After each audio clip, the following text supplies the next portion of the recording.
All right. We are going to be looking at a few charts. Say GBPUSD, USDJPY, gold, BTCUSD. All right. I think just these four, and we are going to be checking out their directional bias and know where we are facing for the week and why we should, look forward to those directions. So I'm going to start with GBPUSD and I'll end with XAUUSD, which is gold. For those of you that love trading gold, please wait, and we're going to be fast about it. Thank you very much for your time. So, first of all, we can go to the weekly time frame. So let's, because we are starting a new week, let's see how the week ended. Okay, I'm looking at GBPUSD on a weekly time frame. We could see that the last break of structure there is a bullish, which means on the macro perspective we are looking at a bullish kind of trend, right? So that's it, what we can see. Then we can go to the daily time frame, although we are not taking our bias or direction from here. So just merely looking at the candle on the weekly time frame, that should be what you should be interested in. So on the weekly time frame, we discover that price closed bearish, all right, and then there have been like a bearish movement for the past how many weeks? 1, 2, 3, 4 for the past 4 weeks. That's like about a month, all right. So we go to the daily time frame. Most of the time our analysis starts from the daily time frame, all right, to check our overall direction. Now on the daily time frame, if you look at the daily time frame, looking at structure, what structure is saying, we are currently bearish, all right, because we have a chalk happening around here. Currently we are bearish. How are we bearish? We had a bullish move all through this break of structure, then we had this particular low swept, all right. We had the particular low here swept, so all of that stuff. So that's why we are bearish, and then there's a break of structure to the downside, or you call it your change of character, all right, and then we are bearish. And if you want to mark a range, so we could have just say that the highest point that we've made so far is this, and then the lowest points we've made so far in price is this, all right. This is not the same as range cycle. This is just a range, like highest point and lowest point of the price, and then we can now look for opportunities within the range as price is still within the range. So price can either break above the range or below the range, all right. And if price continues within the range, that's what we call what? A ranging market. So now that we know the direction we are looking at on the daily time frame, we will discover that price is actually at a discount zone, all right. And most of the time when price is at discount, we are to buy, right? But that notwithstanding, there's something we have to look into inside of this range, which is why range is very, very important. If we look at inside of this range, we will see that we have some lows, this low and this low. This is liquidity, right? And below this liquidity we have a demand zone, all right. We have a demand zone. So if we look at this place, this is it, this is liquidity, we can mark that, and then there's a demand zone, and this demand zone is happening at a discount level. So if we draw from here to the highest point that price has gone within the same range, within the range, all right, what we are going to have is we have price at a discount, right? So price is at discount, another price at discount. If we want to draw, now you have a liquidity on the book. I mentioned something in that ebook that when you have price sweep through liquidity, it goes into a demand or supply zone. In this case, this is a demand zone, all right. So you have a multiple candle here. This is a typical demand zone.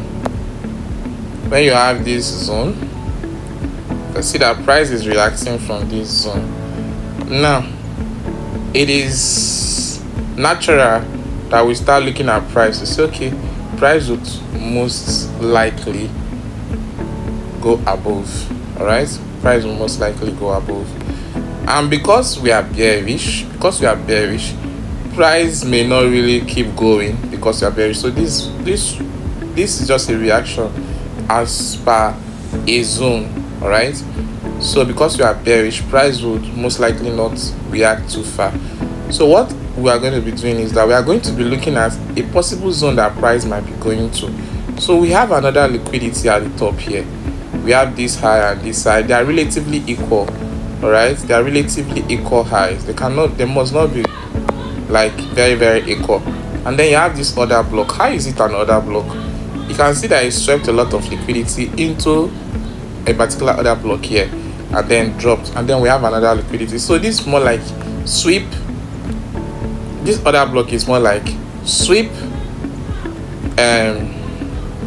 break, because it breaks structure here, inducement, SBI. All right, so we have this other block. So price will most likely be coming for this other block. You see, that's where your supply zone now acts as what?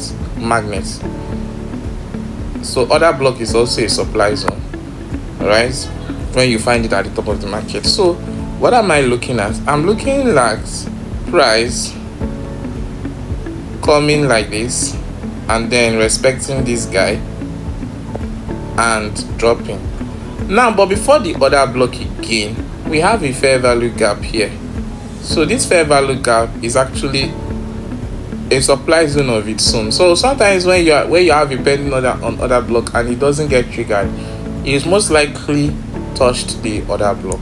All right, so as for we that want to take advantage, if you are taking advantage of this market, once price sweeps this high, that should be the area you should be looking at. Okay, I will not take trade again until I see a deep retracement and then price decide to continue.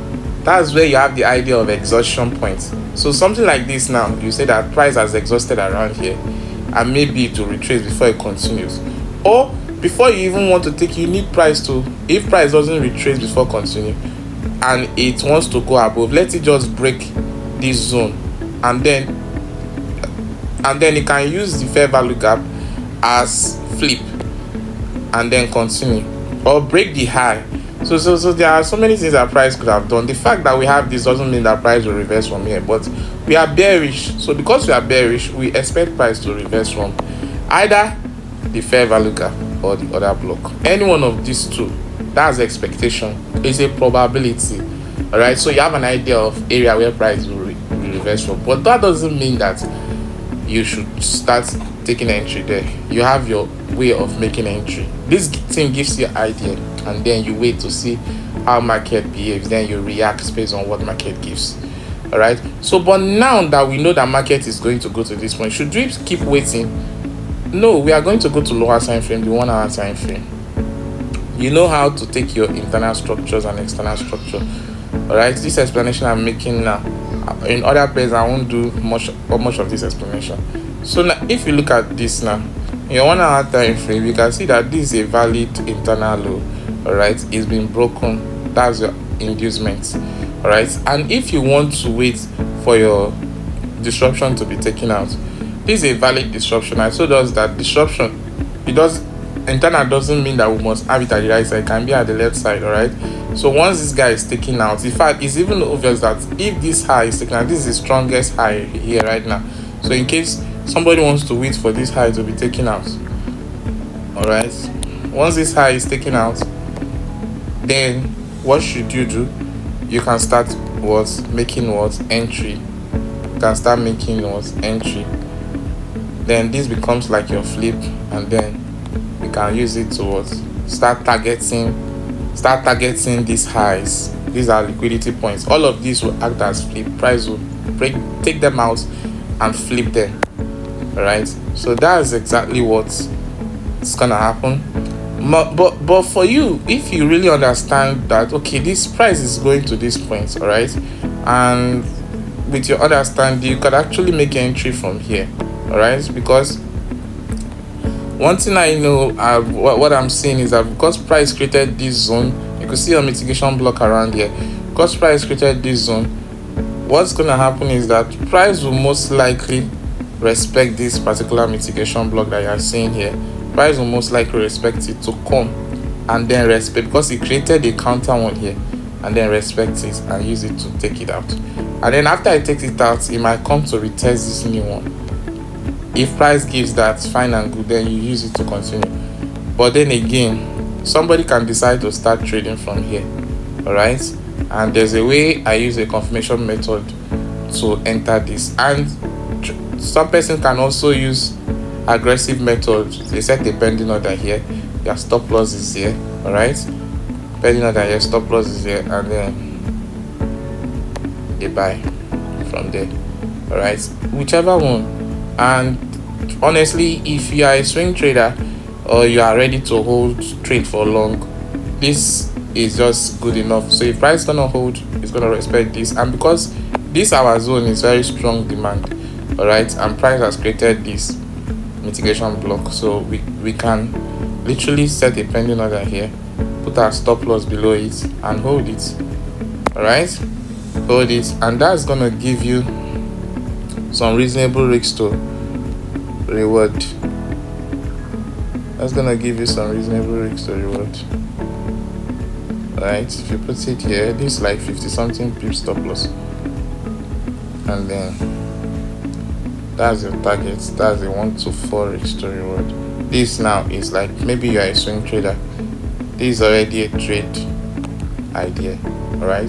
This is already a trade idea. But if you are someone that is a day trader, you rather wait. I have a method I use to, confirm this, so it gives me a smaller stop loss, and then I can enter from here to continue. That's after this guy has been respected, all right? Because I believe this guy will be respected for a short, and some persons can still take advantage of the short, but not more than this mitigation block that is here, all right? So that's for that. So we can go to the next pair. Let's take USDJPY.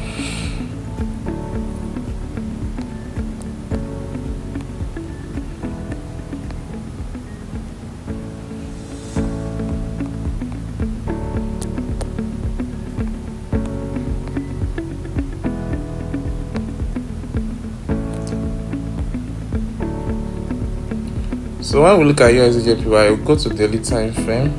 I will not waste time on this one. Go to daily time frame. So what we can see here is that USDJPY, the last break of structure that we have on USDJPY, if you look very well, is also bearish. It's also bearish, right? It's also bearish, and then we have the highest points. Okay, there's a new break of structure has just happened. Okay, so that's a new break of structure right there. So this is already a break of structure because we broke this, right? We broke this, so this is like a chalk, and this is like a chalk. This is like a chalk. All right, so the lowest point is here. This is the lowest point, and it just made the highest points here, and it's now going inside of the range. So we are bullish. You can see we are bullish here. We are bullish, and there's a weekly opening gap. This happened last week. All right, this weekly opening gap, they tend to act like price magnets, dragging price to come and fill it. It acts like fair value gap as well. All right, so as this is happening now, there's a possibility that price will come to fill up this weekly opening gap, all right, and then use it to continue back up, all right? So that might be acting as our magnet in this case, as our price magnet. Apart from that, we also have a zone here. where we have these multiple lows, although this guy has swept into a liquidity, but we have a particular key level here. All right, so price might be coming for this key level as well. All right, so price might be, after filling this, price might hit this key level before continuing. So we have a zone and we have multiple relatively equal lows around here. All right, so yeah, these are the things that are dragging price. But first of all, the first price magnets we should be looking at should be this gap, this opening gap. That's the first price magnets we should be looking at. And honestly, if we are targeting the price magnets, we should target maybe 50% of it, or at the top of it. Can target the top of it when you are selling. Target the top of the price of this opening gap, or the middle point, anyone, but the top is safer. So that's just it. So now that we know that we are going down on our hourly time frame, what should we do? The last break of structure we had was easier, right? This is our IDM and this low. Ignore this just misbehavior of price. So we had this. All right, that's it. Now price has taken it out. Now what should we do? Someone that said they want to be trading and waiting for price to take out a disruption. If you want to wait for price to take out this disruption, you probably won't even get any trade now, right? Until price takes out this guy before you get a trade. Now price will most likely just take it out, enter into this gap, maybe up to 50%, and start going back, which means you should be waiting for a buy. But if you want to take advantage of this sell, price is ready for the sell. Currently price is ready for the sell. So what should you do? Price has created areas of value, which I am looking at. So now I'm looking at this week. For me to see very well, I go to a 4-hour time frame. All right, I go to a 4-hour time frame. See, on the 4-hour time frame, this is my area of value. All right, that's my area of value, and you can see this week now validating that it's not so strong, but that's my area of value. What should I do? I want to see price. All right, for some reason this is a kind of a demand zone. All right, this is a demand zone, not a kind of a demand zone. So I want price to start struggling around this zone. All right, there's even a key level here too, and then kind of push back into this zone, and then I'll get an entry from there into the top of this place. That's exactly what I'll be looking at. While I'm looking for sell here, I'm looking for a buy at GBPUSD. All right, so that's pretty much what it is. This is it. You can see how where you pair structure, all right, with liquidity, your directional bias is just simple.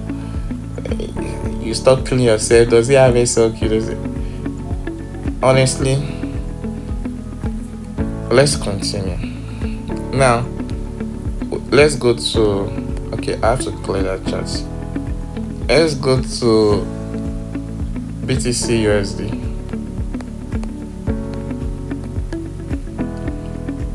BTCUSD. I heard there's a lot of crash, so because this is too much, I'll start with a weekly time frame to see what's happening there. It's crashed. Some persons must have even anticipated it. Honestly, some persons must have anticipated it. Now, I would even want to see price come into this particular zone, possibly to take a very solid, strong this, because this is a liquidity low. So you need to take out the liquidity completely and enter into this demand zone and continue, because we are still bullish regardless. So on the daily time frame, what's happening? The last break of structure that we had is bullish. That's a bullish structure. All right, price has made all-time high and it broke with a body.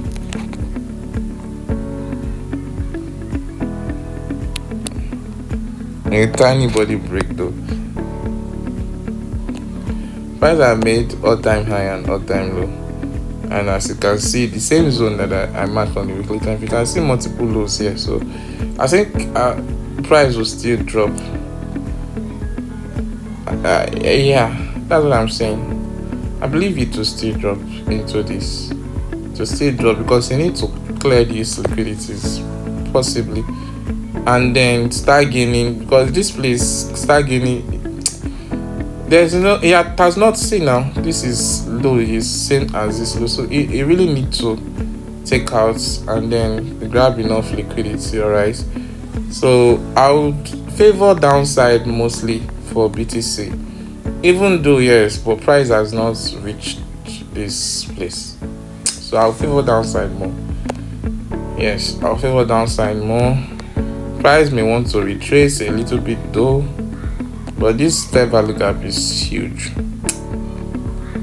I'll favor downside more, but let's see what the hourly time frame is saying.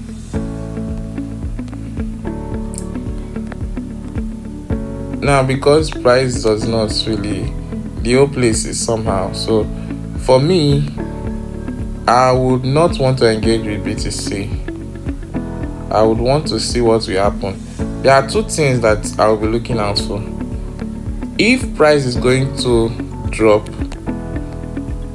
it probably would want to go into this fair value gap here and then drop from there into this zone, all right, which is counter to GBPUSD or dollar quotes currencies.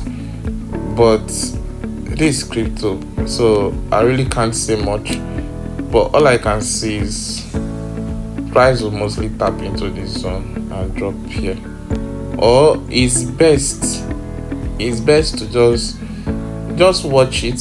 Let's see, by the end of the week we'll see what happened, whether price tapped here and drop or price just started dropping from here. But to be honest, before anybody really wants to engage with BTC, I think it is best to just wait, because of after what the whole thing that happened, it's best to just wait for price to come into this zone, and then after hitting this through this zone, then we start looking for a buy. That is just an advice, but you don't need to take it. So if I were you, I would really not engage with BTC this coming week. Allow it to settle. Let price at least come down into this price between $105,000 to $100,000 mark, and if he holds around this zone, then we should be looking to go up. That's actually what I'll be expecting until next week. Now, the next we are going to be looking at is the last but not the least, your favorite, most traders' favorite. Okay, now this guy has been bullish.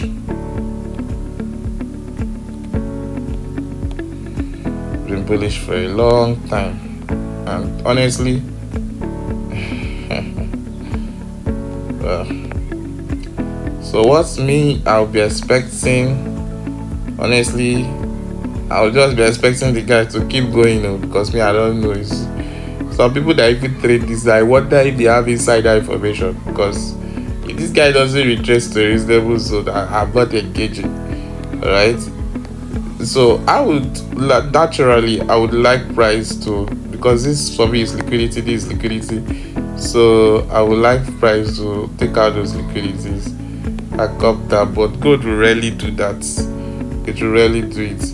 And if we look closely, we have a key level here on the daily time frame. it will take gold a big reversal for it to even get to this particular key level. So I'm not even going to be dreaming about it. But let's look at 4-hour zone. Honestly, if I look at 4-hour zone, I think gold want to still drop. Yeah, I think gold want to still drop. This is a pure key level. Price has even respected it. This place is a pure key level. You can see in show you 2 candle can actually be good for a fresh key level. Let me tell you guys the secret now. If you look, you see this candle, you see when this candle close, you rarely see a wick on it before this one open, and they open at exactly the same level. So is this a key level actually? Because what this shows is that there's a kind of a struggle here, resistance turn support. So it's actually a key level, and it's fresh for this one. So these 2 candles could easily become one. If we had something like 8-hour charts, this is free. This is so I don't think I can get 8-hour chart. So with 8-hour chart, this would be a very clean zone. It will be 1 candle, something like that. So the price may be wanting to react to this zone to drop. Contrast what is happening on GBPUSD. So this might drop, but gold is somehow. So I would favor the downside. I would favor sales. If I were to trade this, I will favor sales, and if I'm not sure, I will leave it. At least I'm sure of 2 pairs direction, UJ and GU, right? At least those should be enough to trade for the coming week. Another thing again you can see is that this is weak. You see how price is, filling up all imbalances, all areas and stuff like that.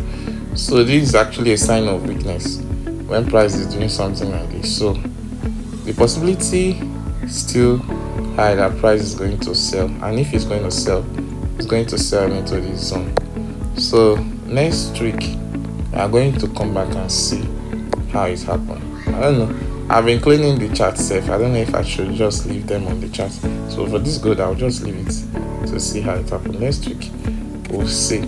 I will mark those zones again for the ones I've cleaned. So we'll see what happened by next weekend, and then we chat again for the following week. Thank you for your time.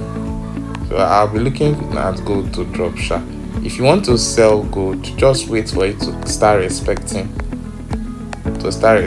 these zones, and possibly start creating a zone for you to sell from. All right, this mitigation block has been filled up. All right, so it's not clean for me. I don't even have my own supply zone, my type of supply zone to even engage. So it's not even liquidity, but what I can see is a sell, even though I would have preferred to see it continue buying, but what I can see is a sell. So it will possibly drop and then buy, or as gold will be gold, you can still break through. But funnily enough, the thing you have to look out for is that there's no directional bias that is 100% correct. So price can still break, and if it breaks above, what should you do? All you do is what? You flip it, and then you buy, something like this. So it's not a must that price would always go into one direction, because what we do is to react to price. We are not rigid, so you have to be flexible to price direction. So that's just it. Even the same thing applies to both even the GBPUSD and USDJPY, that I'm kind of 90% sure about the direction, but that 10% is still a factor. So price can still, for GBPUSD, price can still go down. All right, it's possible, and therefore USDJPY price can still go up. But whatever price does, if it creates a key level, a key supply or demand zone, you can still use it to take opportunity of the market. All right, so in as much as you have analyzed, you know what you are doing, still keep an open mind, because the market is the one that is always correct. Thank you.